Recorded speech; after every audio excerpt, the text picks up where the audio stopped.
पतन का यह प्रवाह रोका जाए। आवश्यकताओं की पूर्ति न होना और धन को अत्यधिक महत्व मिलना, ये दोनों अनैतिकता के प्रधान कारण हैं। अभाव से स्वभाव नष्ट और मरता क्या ना करता, ये कहावतें इसी दीर्घकालीन अनुभव को व्यक्त करती हैं। विपत्ति के समय भी नीति में दृढ़ रहने वाले विरले ही होते हैं। ऐसे व्यक्तियों को ही आदर्श पुरुष बताकर धार्मिक ग्रंथों में उनका गुणगान करते हुए जनता को वैसे बनने की प्रेरणा की गई है। अनैतिकता को जो दूसरा कारण है, वह तो सर्वथा हेय है। मध्य युग में धन को बहुत महत्व दिया गया। समाज में सर्वाधिक प्रतिष्ठा उसी को मिली जिसके पास अधिक संग्रह है। विद्वानों एवं गुणीजनों का निर्वाह भी उन्हीं के द्वारा होने से विद्वान की प्रतिष्ठा फीकी पड़ गई। मुद्रा के द्वारा वस्तुओं के लेन देन का व्यवहार बढ़ने पर सब आवश्यकताओं की पूर्ति का माध्यम मुद्रा बन गई। फलतः उसके अधिकाधिक संग्रह का प्रयत्न होना स्वाभाविक था। ज्यों-ज्यों लाभ होता जाता है, मनुष्य का लोभ उसी अनुपात से बढ़ता जाता है और उस लोभ तथा तृष्णा के कारण मानव नीति अनीति का विचार भूलकर जिस किसी भी प्रकार से हो मुद्रा एवं अन्यान्य वस्तुओं के अधिकाधिक संग्रह में जुट जाता है। इस वृत्ति के परिवार के लिए तत्व चिंतकों ने संतोष को ही परम सुख का कारण तथा जीवन के लिए आवश्यक बतलाया है, क्योंकि तृष्णा का कहीं अंत नहीं, वह द्रौपदी के चीर की भांति बढ़ती ही चली जाती है। जीवन के प्रत्येक व्यवहार में स्वार्थवश अनैतिकता घुस गई है। भारत में इस कलुषित वृत्ति को हटाने के लिए बड़े बड़े धर्म ग्रंथों का निर्माण हुआ, विधि नियम बनाए गए, हजारों कथाओं का निर्माण किया गया। धर्म प्रचारकों ने जोरों से धार्मिक या नैतिक नियमों को प्रचारित किया। फलतः दया, परोपकार, स्वधर्म पालन, दृढ़ता, सत्य, अचौर्य, ब्रह्मचर्य, संतोषी संयमित जीवन के अनेक आदर्श दृष्टांत मिलते हैं। उनको बतलाकर इन गुणों के अधिकाधिक विकास पर जोर दिया गया है। इसी प्रकार आश्रम की व्यवस्था द्वारा मनुष्य के नैतिक स्तर को ऊंचा उठाने का प्रयत्न किया गया। लाखों व्यक्तियों ने संन्यास ग्रहण कर पूर्णतया नियमबद्ध तथा धार्मिक जीवन बिताना प्रारंभ किया। इसी से भारतवर्ष आध्यात्मिक एवं धर्म प्रधान देश कहलाया गया है। पर धर्म में नित्य नए संप्रदाय खड़े होने लगे। उनमें पारस्परिक संघर्ष प्रारंभ हो गया। नैतिक नियमों के प्रचार में शिथिलता आने लगी और धर्म के नाम से हिंसा, छल कपट आदि अनैतिक कार्य भी होने लगे। इससे जनजीवन में सद्गुणों की प्रतिष्ठा कम हो गई तथा वे दुर्गुण और अधिक पनपने लगे। युद्धकालीन स्थिति ने अनैतिकता को बहुत बड़ा बल दिया, जिसका परिणाम आज प्रत्यक्ष रूप से अनुभव किया जा रहा है। स्वराज्य मिला तो अवश्य, पर नियंत्रित कठोर शासन के अभाव में अनीति और भी बढ़ गई तथा दिनों दिन उसकी मात्रा बढ़ती ही जा रही है। घटने का कोई असर अभी दिखलाई नहीं देता। भारत में आज सर्वतोमुखी अनीति बढ़ रही है। पहले लोग व्यापारियों को अधिक दोष देते थे, पर अब तो कोई बचा हुआ नहीं रहा। कुएं भांग पड़ी वाली कहावत चरितार्थ हो रही है। सरकारी किसी भी विभाग में चले जाइए, सर्वत्र घूसखोरी का बोलबाला है। पैसे की मोहिनी ने सब पर जादू फेर दिया है, कोई विरला ही बचा होगा। रेलवे विभाग को देखिए, अदालतों को देखिए, सप्लाई विभाग में जाइए, पुलिस तो सदा ही बदनाम है। इस प्रकार प्रायः सभी कर्मचारी घूस के आदी हो गए हैं। कहीं माल भेजना हो तो बिना पैसे दिए गाड़ी नहीं मिलती और पैसे देने पर असंभव कार्य संभव तथा तत्काल हो जाते हैं। कानून या नियम के भरोसे बैठे ही रहिए, कचहरी में रजिस्ट्री ऑफिस में जाइए, पद पद पर चपरासी और क्लर्क तक सभी का टैक्स चुकाइए। जैसे बंधा बंधाया पड़ा है, बोलने की आवश्यकता नहीं। पैसा देते हैं तो दस्तावेज की तुरंत रजिस्ट्री हो जाती है, नहीं तो कोई ना कोई नुक्स निकाल कर रख दिया जाता है, क्योंकि वे ऐसा ना करें तो उनको भेंट दे कौन। हर एक व्यक्ति अपने अपने काम में रास्ता निकालने की होशियारी या अक्लमंदी रखता ही है। सेल टैक्स में जाइए, चाहे इनकम टैक्स में, ट्रेजरी में, चाहे अकाउंट ऑफिस में, किसी भी विभाग में जाइए, सर्वत्र घूसखोरी और अनीति का साम्राज्य है। अब तो किसान और मजदूर भी उनकी देखा देखी अनीति सीख गए हैं, और तो और भीख मांगकर खाने वाले भी ठगी और धोखा करते नजर आते हैं। उसी के कुछ उदाहरण प्रस्तुत लेख में उपस्थित किए जा रहे हैं। भारतवर्ष में भिक्षावृत्ति साधु सन्यासी के जीवन निर्वाह के लिए आदर्श वृत्ति थी। वे लोग वस्तुओं के संग्रह एवं उन्हें उपभोग के योग्य बनाने की खटपट में नहीं पड़ते थे, क्योंकि इससे उनकी साधना एवं उपदेश आदि लोक कल्याण की प्रवृत्तियों में बाधा उपस्थित होती थी। वे शरीर को जब भी आवश्यकता हुई मधुकरी वृत्ति से इधर उधर से कुछ गृहस्थों के वहां जाकर थोड़ा थोड़ा आहार वस्त्रादि लेकर अपना काम चला लेते थे। गृहस्थ भी अहोभाग्य समझकर बड़े चाव तथा भाव से उन्हें देते थे और इसमें वस्तु का साफल्य मानते थे। अर्थात उक्त भिक्षावृत्ति दोनों के लिए लाभदायक सिद्ध होती थी, पर वह तब तक ही आदर्श रही या रह सकती है जब तक भिक्षु आवश्यकता से अधिक संग्रह की ओर न झुके।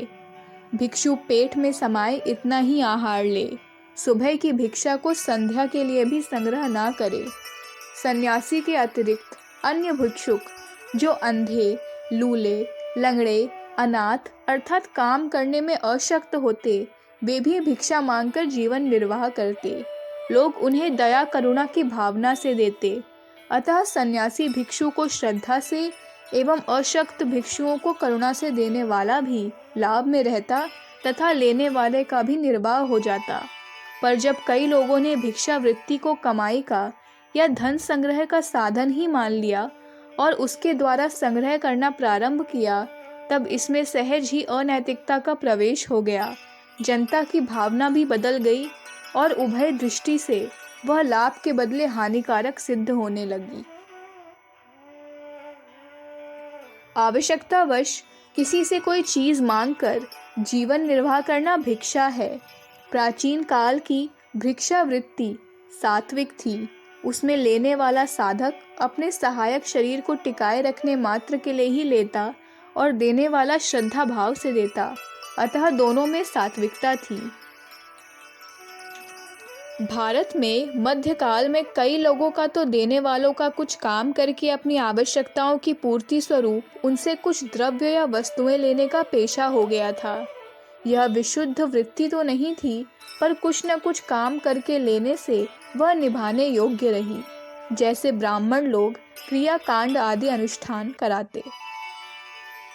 इनका जीवन निर्वाह यजमानी पर चलता। राजपुरोहित भी इसी श्रेणी के थे। कुल गुरु अपने यजमानों के वंशों के इतिहास आदि लिखने का धंधा करके दान करते थे। चारण, भाट एवं विद्वान अपनी कविता से राजाओं को प्रसन्न कर दान और सत्कार पाते थे। इसमें दाता को भावना का लाभ तो नहीं मिलता, पर कर्तव्य का पालन होता है। ऐसा मांगना और देना राजसी कहा जाता है। नाना प्रकार के काम करके याचना करने वालों की मांग को व्यावसायिक भिक्षा कह सकते हैं।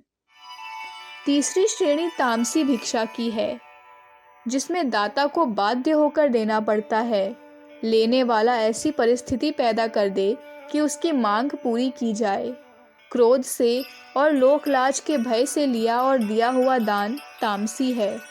ऐसा दान और भिक्षा दोनों के लिए हानिकारक है। भिक्षा जहाँ तक आवश्यकता की पूर्ति तक सीमित हो, उसमें छल कपट या संग्रह वृत्ति न हो, और दान जहाँ तक सद्भावना एवं कर्तव्य समझकर किया जाता हो, वहीं तक ठीक कहा जा सकता है। इसके विपरीत असंग्रह वृत्ति से न लिया हुआ या कर्तव्य बुद्धि से न दिया दान अनैतिक है, समाज का पतन करने वाला है। इधर कई वर्षों से भिक्षावृत्ति में अनैतिकता खूब बढ़ रही है। बहुत बार तो यह घृणित व्यवसाय सा नजर आता है। अतः अब लोगों में धार्मिक या करुणा की भावना का बहुत बड़ा ह्रास हो गया है, जो स्वाभाविक है। इधर महंगाई के ज़माने में अपना निर्वाह भी दुष्कर, उधर श्रम करके कमा खा सकने वाले हट्टे कट्टे जवान स्त्री पुरुष भिक्षा को ही अपना धंधा बना लें, तो मानव हृदय का आंदोलित होना स्वाभाविक है। आज तो भिक्षुओं को जहाँ जाते हैं दुत्कार मिलती है। कहा जाता है कि मजदूरी करके पेट क्यों नहीं भरते? क्या तुम श्रम करने के लायक नहीं हो? अपंग हो, अंधे लूले लंगड़े हो?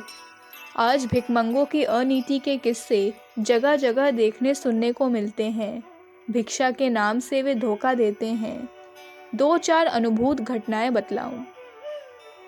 जिन्होंने भिक्षा के बहाने धोखा देने का धंधा स्वीकार किया है, वे अपनी ऐसी दयनीय स्थिति उपस्थित करते हैं कि एक बार तो उनके दुख दर्द से हृदय भी पिघल जाता है।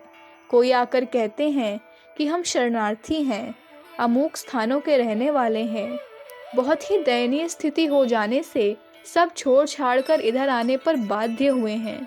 हमारे अमुक को मार डाला गया, धन आदि वस्तुएं लूट ली गईं, क्या करें? पेट भरने के लिए मांगना पड़ता है। वे भिक्षा की कला में बड़े निपुण होते हैं। ऐसा पाठ अदा करते हैं कि अविश्वास सहज नहीं होता। वे सब भाषा एवं धूर्तता की कलाएं जानते हैं। जैनों के पास मांगेंगे तो अपने को जैन बतलाएंगे, वैष्णव के सामने वैष्णव। जिस प्रकार से जिस व्यक्ति को पटाया जा सकता है, वैसे ही उससे बताते हैं। इस पेशे में बड़ी ही निपुण कई बहनें मैंने देखी। 2-3 बार उनसे काम पड़ा। वे अंग्रेजी, गुजराती, हिंदी आदि कई भाषाएं जानती हैं। अपने को जैन बतलाती हैं। किसी सज्जन को प्रभावित कर उससे सहायता देने के लिए विज्ञप्ति पत्र दिखाकर घर घर से चंदा वसूल करती हैं। आप 4 आना देना चाहते हैं तो वे 8 आना देने को मजबूर कर देती हैं। ऐसी करुणाजनक स्थिति शब्दों से व्यक्त करती हैं कि दिल पसीजे बिना नहीं रह सकता। कई पुरुष और स्त्री यह कहकर मांगते हुए नजर आते हैं कि हमारे अमुक को बच्चा हुआ है। उस बच्चे और माता के लिए सामान तथा पैसा इकट्ठा करते हैं। या कई तो हमारा अमुक मर गया है, कफन आदि के लिए पैसा या वस्त्र आदि चाहिए। ऐसे झूठे फरेबों से पैसा इकट्ठा करते हैं। कलकत्ता आदि कई शहरों में कई व्यक्ति मैले फटे थोड़े से चिथड़े लपेटे हुए सड़कों में दौड़ते पीड़ते चीत्कार करते हुए मांगते नजर आते हैं। सुना गया है कि उनमें अधिकांश ने तो पैसे मांगने के लिए ही अपना हाथ पैर विकृत कर डाला। कई गुंडे लोगों ने इधर उधर से अनाथ बच्चों को लाकर उनकी ऐसी दयनीय स्थिति कर दी है और उनसे कमाई करने का धंधा कराने के भी संवाद मिले हैं। ऐसे भिखमंगों में से कईयों के पास तो हजारों रुपए हैं, पर वे अब इस वृत्ति के ऐसे अभ्यस्त हो गए हैं कि सुबह से शाम तक यही करते रहते हैं। इस धंधे को वे छोड़ नहीं पाते। अभी कुछ दिन पहले की एक घटना सुनिए। मैं कलकत्ते से बीकानेर जा रहा था। रास्ते में एक व्यक्ति मध्यवर्ती स्टेशन पर आया और बोला कि हम बड़ी मुसीबत में हैं, हमारे टिकट खो गए हैं, या यहीं तक कि टिकट के पैसे पास हैं, अतिरिक्त पैसे खो गए हैं, हमें जाना अमुक जगह है, सहायता कीजिए। ऐसी स्थिति में मानव सुलभ दया आना स्वाभाविक है। हमारे पास वालों ने कहा, कुछ नहीं जी, ढोंगी हैं, इसका यही धंधा है, क्योंकि हम इसी प्रकार पहले धोखा खा चुके हैं और ऐसी घटनाएं सुन चुके हैं। मुझे और अन्य एक पास में बैठे हुए व्यक्ति को यह व्यक्ति भी वैसे ही ठग होगा यह जंचा नहीं, अतः उसने जितने पैसे मांगे थे हम दोनों ने उसे दे दिए। वह उन्हें लेकर दूसरे डब्बे में कहीं घुसकर वहाँ भी ठीक वही मांग करने लगा। तब मेरे पास वाले व्यक्ति से नहीं रहा गया, उठकर उसके पास तत्काल गए और दुत्कारते हुए उससे पैसा वापस ले आए और उससे कहा कि जितने पैसे तुम्हें आवश्यक थे हमने पूरे के पूरे दे दिए, फिर भी तुम दूसरों से टिकट के पैसों की मांग करते ही रहे, तो मालूम होता है कि तुमने यही कमाई खोल रखी है।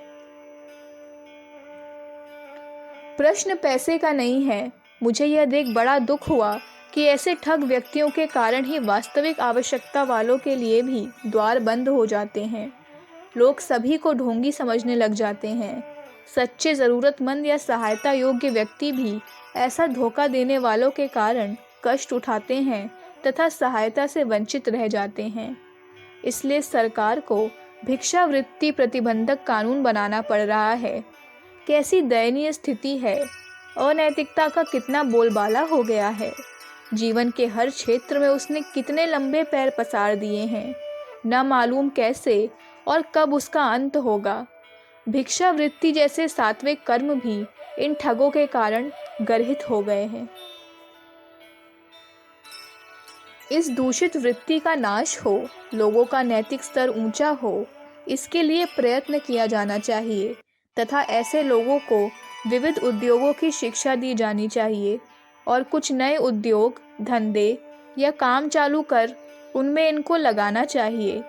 आशा है विचारशील व्यक्ति इस अनैतिकता को शीघ्र समाप्त करने के उपायों को सोचेंगे तथा व्यक्त करेंगे और सरकार भी उन्हें अपनाकर देश के नैतिक स्तर को ऊंचा उठाने का भरसक प्रयत्न करेगी। अखंड ज्योति, जनवरी 1957, पृष्ठ संख्या 4।